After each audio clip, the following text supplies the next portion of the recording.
সুপ্রভাত, কেমন আছেন সবাই? আমি অনন্যার ব্লগসের আরও একটি ঝাঁচকচকে নতুন ব্লগে আপনাদের সকলকে জানাই অনেক অনেক অনেক স্বাগত। আশা করছি আপনারা সকলে খুব ভালো আছেন, সুস্থ আছেন, সাবধানে আছেন, নিরাপদে আছেন। আমরাও বেশ ভালোই আছি। আজ দিনটি রবিবার, সকাল এখন 9:45 মতো বাজে। আপনাদেরকে সাথে নিয়ে ঠিক এখন থেকেই আজকের ব্লগটি আমি শুরু করছি। নতুন বছর শুরু হওয়ার পর থেকেই কেন জানি না কিছুতেই সকাল সকাল আর উঠতে পারছি না। এর পেছনে আমার মায়ের ভূমিকাও রয়েছে, মা আমাকে ডেকে তোলে না। আমার দেরি করে ঘুম থেকে ওঠার পেছনে এই কারণটিও রয়েছে যদিও।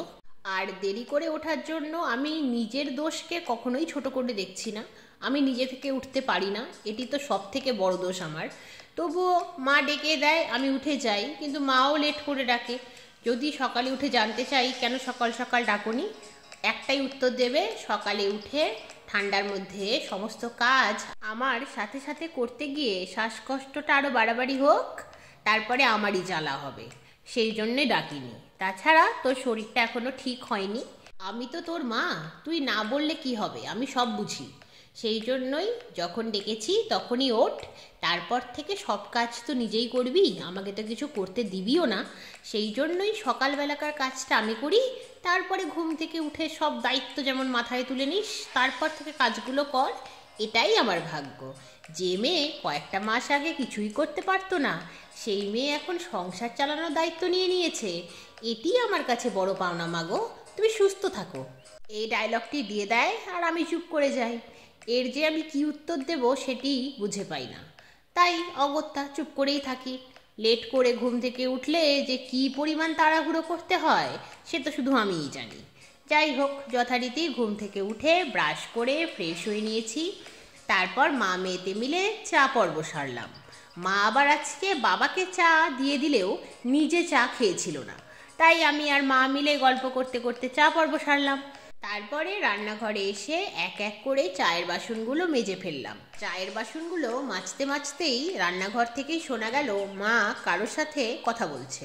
তারপর যথারীতি আমার চায়ের বাসন মাজা কমপ্লিট হলো। আমি বাইরে গেলাম, দেখলাম তুলসী তলায় পাতা সমেত কয়েকটা বেলের ডাল রাখা রয়েছে। মাকে জিজ্ঞাসা করতেই মা বলল, একজন প্রতিবেশী, যদিও তাকে আমি জেঠিমা ডাকি, তিনি অনেকগুলো বেলের ডাল নিয়ে যাচ্ছিলেন। কোনো একটি বাড়িতে নাকি বেল গাছের ডালগুলো ছাঁটা হয়েছে, সেখান থেকেই উনি কিছু বেলের ডাল নিয়ে তার নিজের বাড়ির উদ্দেশ্যেই যাচ্ছিলেন।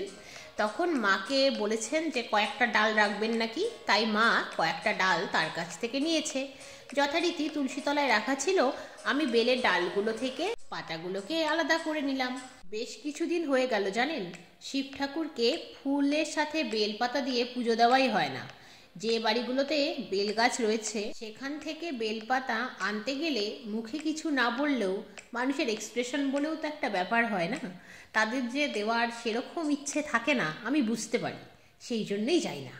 এটাও তো ঠিক, পাতা তাদের, বেল গাছ তাদের, তারাই যদি দিতে না চায়, তারপরেও যদি আমি জোর করে নিয়ে আসি, তাহলে সেই বেলপাতায় পুজো নেওয়ার পরে হয়তো মহাদেবও বিশেষ প্রসন্ন হতে পারেন না।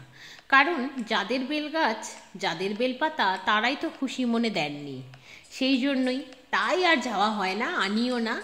আজকে স্বেচ্ছায় জেঠিমা দিলেন, উনি নিয়ে যাচ্ছিলেন, তাই মানিয়েছে, তাই কয়েকটা দিন পুজো করা যাবে। মনটা বেশ খুশি খুশি হয়ে গেল। ব্যাপারটা কোইন্সিডেন্স হলেও বেশ ভালোই হলো বলুন। আগামীকাল আবার সোমবার, ব্যাপারটা বেশ একটা মিষ্টি কোইন্সিডেন্স। এইদিকে পাতাগুলোকে সমস্ত ঠাকুর ঘরে রেখে এলাম। তারপরে মা বলছে আজকে পায়েসটা বানিয়ে ফেল।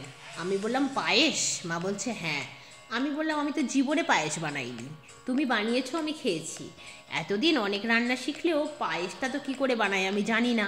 তখন মা বলছে এতদিন তো কোনো রান্না বান্নাই পারতিস না, তোকে হাতে ধরে কে শেখালো? আমি বললাম তুমি।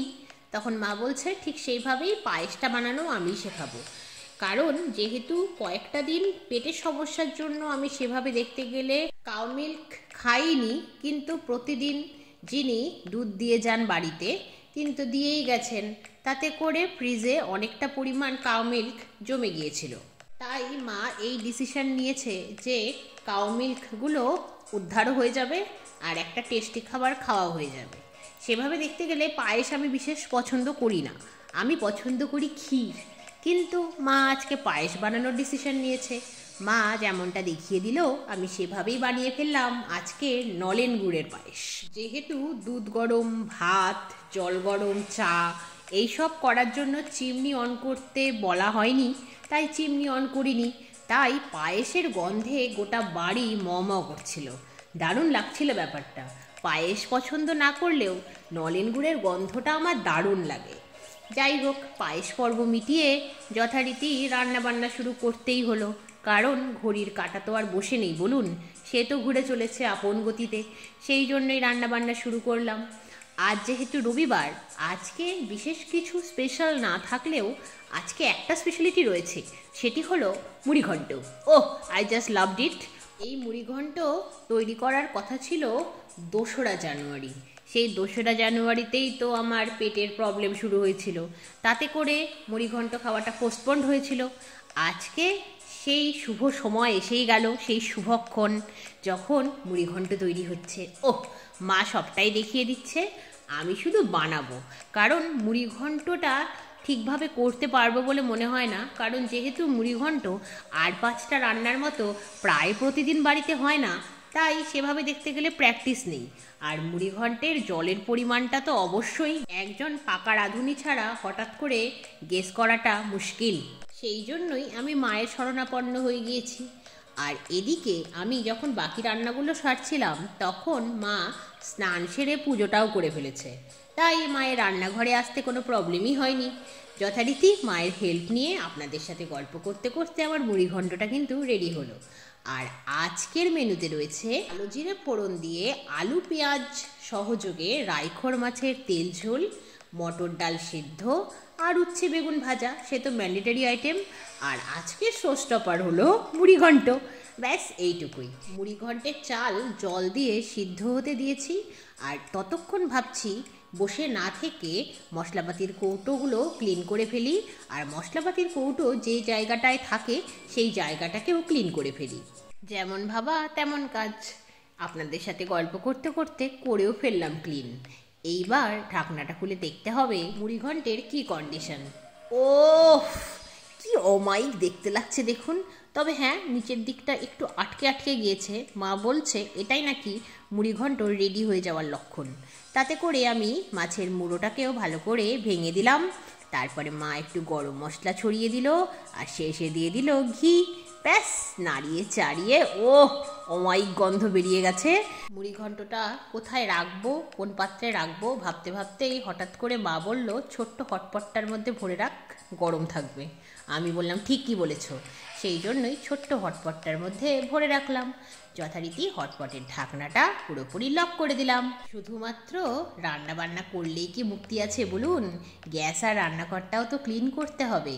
রান্না বান্নার থেকেও বেশি ঝক্কি আমার এই গ্যাস আর রান্নাঘর ক্লিন করাতেই মনে হয়। আগে লাগতো না, এখন লাগে। হাত যন্ত্রণা যে চরম করছে, সেই জন্যই লাগে। আর বেকায়দা গ্যাসটা ক্লিন করতে গেলে কেন জানি না প্রায় প্রতিদিনই হাতটা মুড়ে যায়, তাতে করে যন্ত্রণাটা আরও বেড়ে যায়। কিন্তু কিছু করার নেই, রান্নাবান্না আমি করেছি, আর এদিকে মায়েরও স্নান হয়ে গিয়েছে। তাই মাই বা কেন অকারণে গ্যাস রান্নাঘর ক্লিন করতে যাবে বলুন তো? সেই জন্যই আমি করে ফেললাম। তারপর যথারীতি স্নান সেরে এলাম। স্নান সেরে এসে শ্রী শ্রী হনুমান চালিসা পাঠ করলাম, হনুমানজিকে প্রণাম জানালাম। তারপর দোতলায় গিয়ে জলের বোতলগুলো নিয়ে এলাম। সেই জলের বোতলগুলো যেগুলোকে রোদে দিয়েছিলাম গরম জল খাবো বলে, কারণ লাঞ্চে ঠান্ডা জল খেলে ভীষণ ঠান্ডা লাগে লাঞ্চের পরে। সেই জন্যই গরম জল খাওয়াই শ্রেয়। আর জল যেহেতু রোদে দিয়েছিলাম, বোতলের জলগুলো বেশ ভালোই গরম হয়েছিল। লাঞ্চ পর্ব মিটিয়ে যথারীতি এক এক করে জানলা দরজাগুলো বন্ধ করে দিলাম।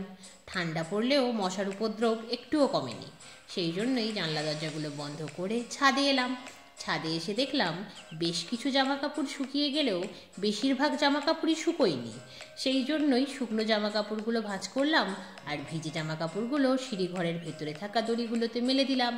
তারপর যে গাছগুলোতে জল দেওয়া প্রয়োজন সেগুলোতেই জল দিলাম, কারণ বেশিরভাগ টবের মাটি ভিজেছিল।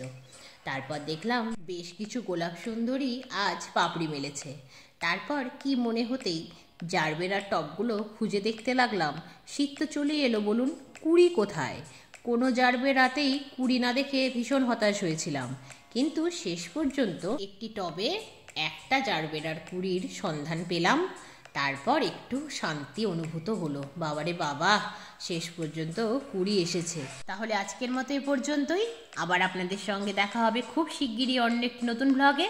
ততক্ষণ সবাই খুব ভালো থাকবেন। আজকের ব্লগটি কেমন লাগলো জানাবেন। ভালো লাগলে একটি লাইক করে দেবেন, আর যদি চ্যানেলে নতুন হন তাহলে চ্যানেলটিকে সাবস্ক্রাইব করে আমার বন্ধু হয়ে যাবেন। আজকের মতো টাটা।